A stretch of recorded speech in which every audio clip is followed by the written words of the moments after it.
CEO AMA. I'm Sid, CEO and co-founder at GitLab, and Greg has the first question. Thank you, Greg. You want to verbalize it? Sure, thanks, Sid. So I was wondering, how would you explain what is GitLab to a 5-year-old? Yeah, I would say that GitLab helps you to collaborate with others to make an app for your phone.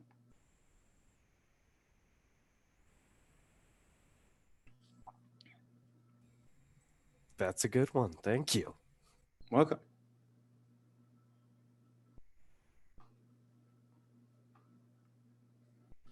I don't see any other questions. Feel free to verbalize it without typing it first. I have one, Sid. This is Chad Woolley. So, do you think it will be more difficult for GitLab to remain true to our values after we go public? And I'm thinking about how previous companies that I've been in have gone public, have gone through this, and the answer to that question has been it's hard sometimes. Yeah, it's tough. I think there's a lot of, I think the top two values that are actionable are transparency and iteration, leading to results, of course, but transparency is at risk because the more you say, the more people will use against you. Short sellers can use that to weave a narrative. Lawsuits can use that to say that you didn't perform or didn't do what you said. So for us, the trick is to make sure that the status of everything is clear. We looked into it. You can share a roadmap. You don't have to say, hey, this roadmap is definitely what will ship. And when you dive into it, a lot of it is very reasonable. I think it's just tricky because it's not what people are used to. So a lot of the people helping us, bankers, lawyers, etc., will be like, oh, wow, normally we have 100 pages on the website we need to review. Now we have 5,000 pages. Like, is that really needed? Can we just get rid of all those pages? That will be the knee-jerk reaction. And we got to make sure we don't do that. And we got to accept as a company that we'll get in trouble a little bit more than other companies, not because we act worse. In fact, I think GitLab acts better, but just because things are more noticeable. I still get people asking about an outage we had years ago, even though other companies had big outages as well. And I think ours was more visible because we were public about it. And we collectively have to understand that, hey, that visibility is getting us a lot. It will also cost us. Yesterday, I tweeted about Forbes selected us as the second most wanted private employer in the world, as in private company. That's great. We finished after SpaceX. Well, in the morning when I do my workout, I watch videos of whatever Starcraft or Starship SpaceX made that morning. It's a very, it's an amazing company to be next to, and they too iterate. They now built their 11th Starship, and none of them have gone to 18 kilometers. And a lot of them have blown up, sometimes intentionally, sometimes not. And it's a lot of fun to watch, but it must not be always fun for the people working there. And so it's going to be tough. But I think we can do it. I think the values of transparency and iteration are deeply ingrained. And one thing I was thinking about is having more data to kind of defend what the benefits are of these values. Because now, like, yes, GitLab is an attractive employer, but to what extent is that to transparency? Yes, we get a lot done. I I'm very proud of what we ship every month. To what extent is that due to iteration? I think are hugely important, but it's hard to get data on that. And the more data we get, the easier it is to, when we lose $1 million in, I don't know, negative brand value or bad publicity, we can say, okay, but we had a benefit of $10 million this way. So it's going to be tough, but we're going to try it. And I think we will succeed at becoming the most transparent and iterative public company in the world. Thanks, Sid. Thanks. And there's a page on our website about becoming a public company, or what if we are a public company. So maybe we can make it, the shadows can cut out this segment and embed it in that page as well.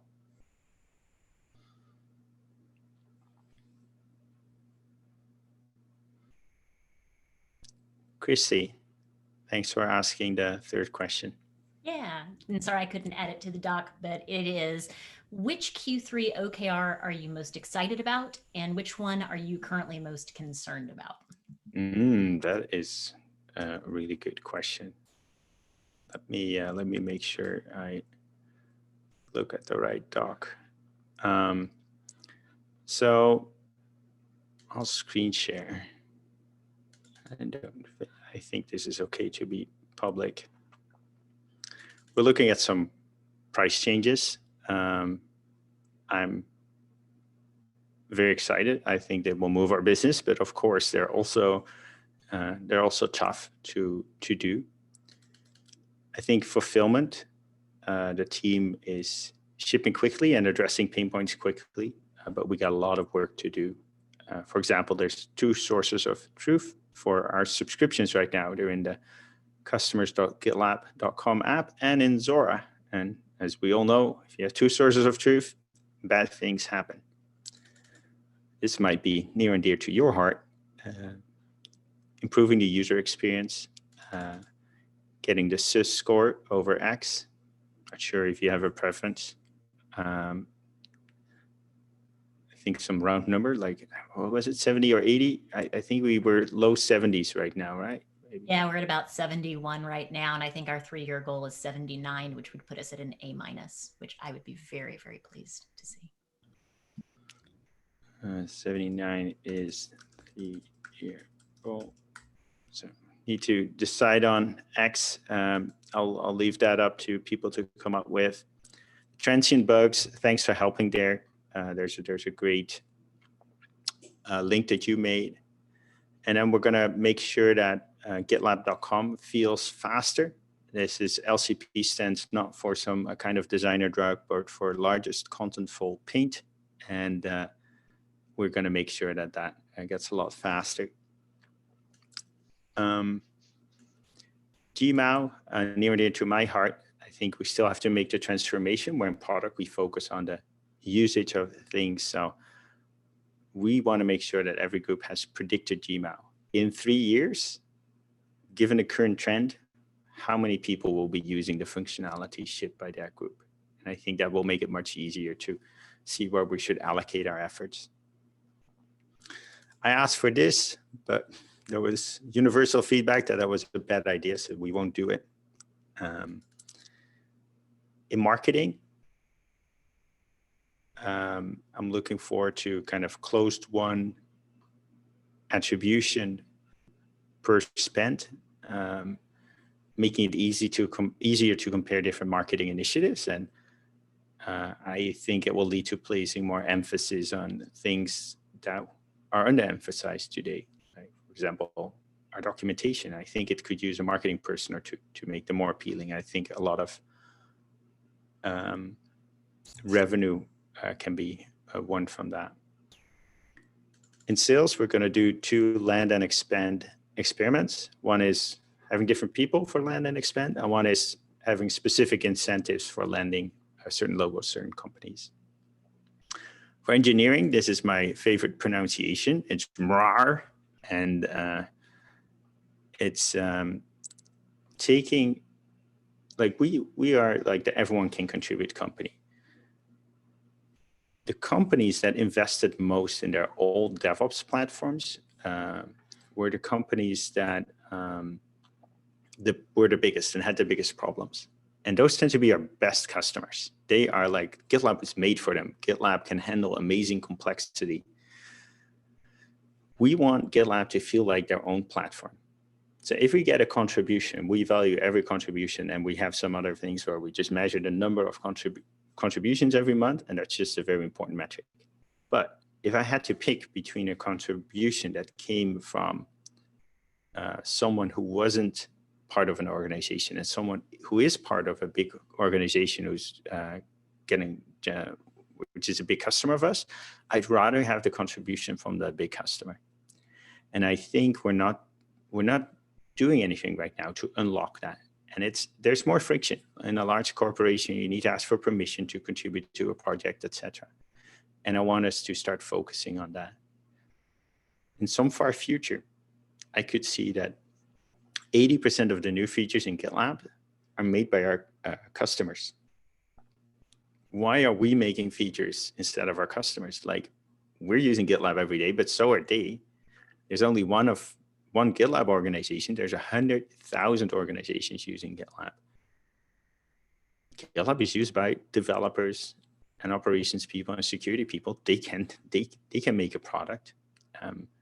So I want to put us on that path where GitLab truly is a collaborative project. It's not one commercial company making the majority of functionality. I want to flip that from 20% community to 80% community. And I want to preferably flip it so that really big companies contribute more. So that's why I'm saying, hey, let's get contributions from our biggest customers. Because I bet if we do that, we're also going to see more gross retention and more net retention at those customers, because it will feel like their own platform. Talking about this, I'm not sure MR times ARR is the right metric. Should be MR's time, like the size of the company. But I think ARR is good, and look, never hurts if engineering has the incentive to grow ARR as well. The 9th item is the $1 million in pipeline generated from product qualified leads. It's more that we, I think, don't focus on product qualified leads enough. At GitLab, we have 30 million estimated registered users. And then when we try to sell our product, we just start advertising on the internet somewhere. That doesn't make sense. You already have all these people in your product. Like, have the product do the talking. And we're not focused enough, and that will make our go-to-market much more efficient. And I'm not sure $1 million is the right goal, but maybe I should replace it with an X. I'll replace it with an X, and we can fill it in later. But we should start seeing a PQL movement. Then the 10th is get a percentage of active users on EE. And they don't have to be paid like EE has core. We just want them on the distribution, because we know that a lot of people want to start paying for GitLab. They just don't want to switch distributions, even though it's very easy and we make it easy. Like, it's still friction there, and we want to just get rid of that friction. And number 11 is a question mark. Like, should we focus on a path to growth efficiency of 1.0? And growth efficiency is like, hey, how much incremental revenue are we generating for what sales and marketing spend? Your question was, which one is my favorite? And I'm not going to pick a favorite. I use this to walk us through it. Do you have a favorite? I bet you have a favorite, and it's number 3, the user experience. You know my favorite's number 3. But I know it's hard. All of your babies are beautiful, right? Everything. Exactly. I do have a follow-up question on RAR, which I want to ask mostly so I could say RAR. But as you're talking, thanks for asking our question. You're welcome. So it sounds like you are hearing from customers about, okay, you said there is friction in the contribution process for our customers. Are you hearing anything that indicates why? I have a hypothesis, and I'm curious whether my hypothesis is right. I'm not hearing from customers. I just know that in a big company, if you want to contribute to open source, you need to get a waiver from legal, and it takes the time. some companies not, but most companies do.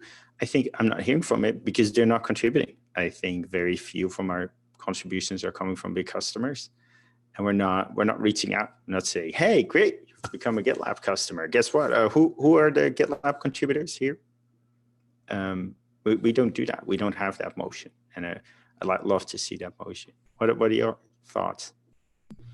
My hypothesis is usability of the GDK is at least part of it. And I've been pushing on that in a couple of different places. So I'm sure it's more than that, but that's the thing that I've kind of latched onto. For sure. That's hard to use. Should you use the GDK or the GCK or whatever the other thing is called? It's ridiculous that we have two things, in my opinion. I know why. I know people are talking about it. I've seen the arguments, but it's super tough.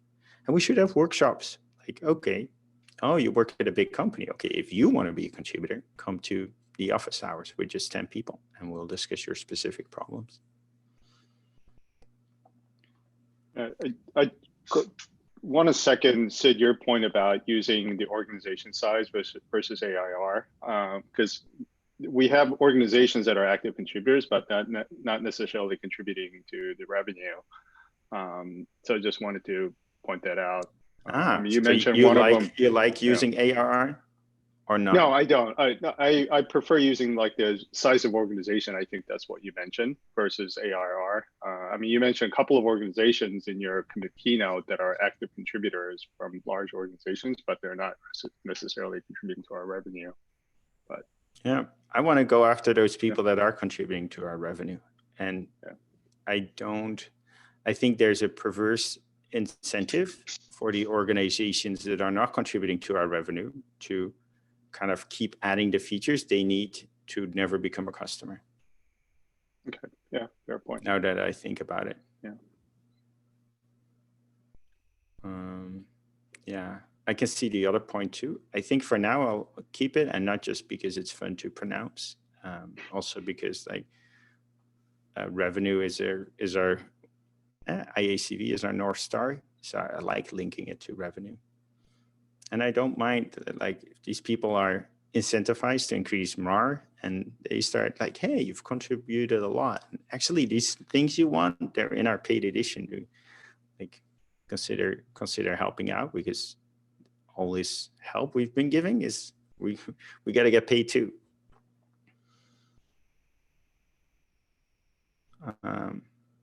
But yeah, haven't decided yet and open to contributions. So if you want to talk for 25 minutes and make a trade-off between the two, I'm open to it. I could see the benefit of basing it on user count is that you can get people in who aren't a customer yet, but are considering to become it. So it's more of a selling and conversion tool. Cool. Megan has item number 4.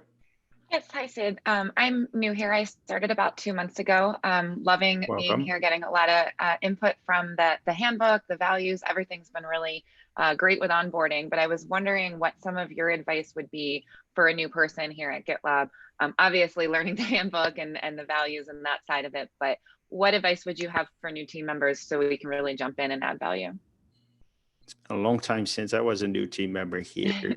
So my advice might be dated. I think the coffee chats should be fun, like just getting to know random people throughout the company. So I really hope you do them. I hope you pick people like really far in the organization who are doing different things. And like no one's preventing you from doing follow-up coffee chats. If you meet, of the 10 people, you meet 3 people where you really resonate with. I think it's really helpful to build a network that's multifunctional. We're functionally organized companies. So the first thing that will break down is that you only know people within your function. So I'd focus on building that. Maybe other people in the call that have advice for someone who just joined.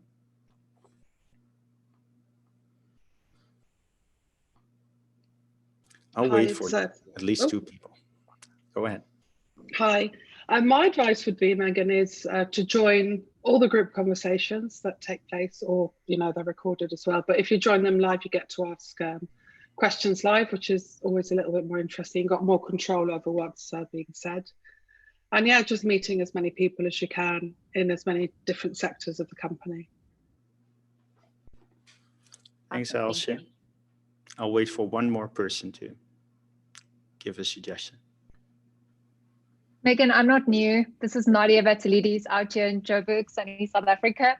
I would love it if you ask questions in the questions channel, especially if it relates to GitLab, the product, because you also meet amazing people in that channel. And interestingly enough, gotten my best help from the questions channel at GitLab. I have one. That's great advice. Thank you. I wonder if there's time. My advice would be to take, everyone can contribute to your heart. You can always propose something that you think can make a better change, and people will help you iterate on it and make it better. Or if it's not a good idea, they will let you know pretty fast as well. So don't be afraid to kind of open an issue or discuss an idea if you think something can be better. That's my advice. You learn a lot like that. Thank you. I have appreciate a that. suggestion as well. I would recommend just perusing the GitLab Unfiltered channel, because there's always new material popping to the top, and there might be something interesting there to watch and help you kind of identify other people you can reach out to on the coffee chat. So keep an eye on the Unfiltered channel. I watch it all the time. Yeah, I'll have to add that one. Thank you. If I can make a suggestion also, one thing I would say is just be patient. There's a lot of avenues of things that are coming at you all the time, from Slack to emails to GitLab issues and things like that, and it can become overwhelming.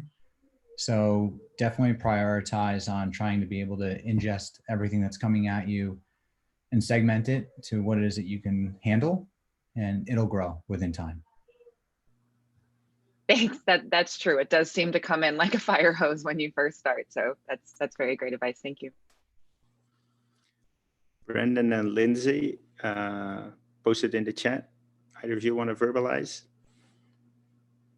Sure, yeah. I was just saying, first of all, my sister's got an H in her name, Megan, as well. So it's great. the Well cool done. way to spell it. So. Exactly. And second of all, welcome. But also, you have a unique opportunity to contribute, kind of going off of what Ashish was saying. Like, you were hired to help make us better. And so don't just accept things the way they are, like question it and help us improve anywhere in the company. Like, everyone can contribute. So don't just say, oh, well, that must be the way GitLab does it, when you know we can do it better. Great. Thank My you tip so is much. really quick, Megan. Also, welcome.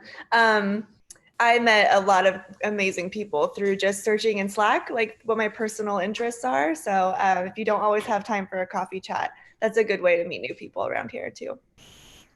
Yeah, I just found out there's a book club channel. So yeah, thank you so much. And the final one, there's a Don't Be Strangers Slack channel as well, where you randomly get given somebody to have a coffee chat with every 2 weeks. That's cool. One. Yeah, thank you so much. Thanks. There's a GitLab is a fire hose. Even if you ask for advice for newbies, it's like, it's a fire hose, but we're also going to give you 15 tips. And I saw it in the chat. Also, the GitLab Unfiltered channel is good if you have trouble sleeping late at night. But it's a great way to kind of have a peek into other parts of the organization. Cool. That was a great way to end. Megan, thanks again for that question, and have a great rest of your day, everyone else.